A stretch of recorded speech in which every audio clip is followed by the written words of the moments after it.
ఈ మధ్యకాలంలో చూసుకుంటే ఎక్కువగా నరసింహస్వామి క్షేత్ర దర్శనలు, వారాహి దీక్షలు, అంటే అందరూ బాగుండాలండి. అలాగే మొన్న వెంకటేశ్వర స్వామి క్షేత్రంలో జరిగిన లడ్డు వ్యవహారంలో కూడా దానికి ప్రక్షాళనగా ఆయనే ముందుగా ఒక దీక్షని శ్రీకారం చుట్టారు. ఈరోజు 11 రోజులు దీక్ష చేస్తున్నారు. సో దీనిపై మీరు ఏమంటారు? సంతోషంగా చేయటం మంచిదే కదమ్మా. అంత అదృష్టం కదా ఆయన వెంకటేశ్వర స్వామి దీక్ష తీసుకున్నాడంటే. వాడికి ఎప్పుడైనా ఇట్లా దీక్షలు తీసుకోవడం అలవాటు అయిపోయింది చిన్నప్పటి నుంచి కూడా. అయ్యప్ప స్వామి మాల వేసుకుంటాడు. నాకు నేను వెళ్దామంటే ఒకసారి నేను వెళ్ళాలి నాన్న అని చెప్పంటే నా కోసం అయ్యప్ప స్వామి మాల వేసుకున్నాడు. దర్శనం చేసుకొని వచ్చాం. వాడికి ఎప్పుడు చేసుకోవాలన్నా ఇష్టం పాప మా పైకి. సో చిన్నప్పటి నుంచి ఆయనకి దైవభక్తి.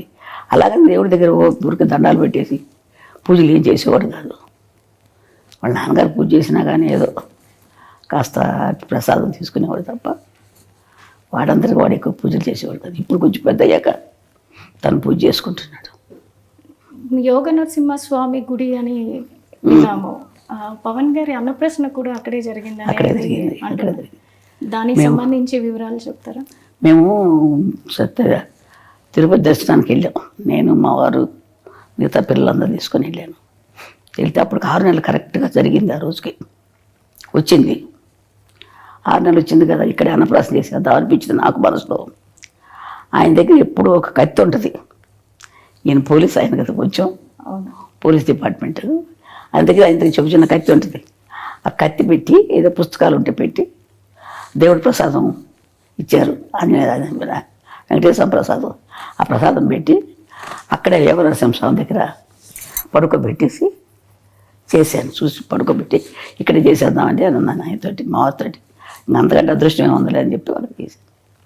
చేస్తే ఆయన కత్తి పుట్టుకున్నాడు.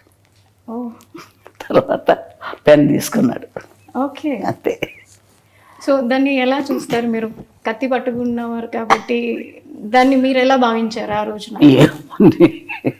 ఏం భావించాను, చాలా కోపంతో వచ్చిపోతాడు పిల్లడు. ఏదో ప్రజలకి ఏదో చేస్తాడని చెప్పి అనుకున్నాను నేను. అంటే అప్పుడే ఊహించారు మీరు? ఊహించాను, ఏదో చేస్తున్నాడు, కత్తి పట్టుకున్నాడు, ఏదో చేస్తాడు అనుకున్నాను.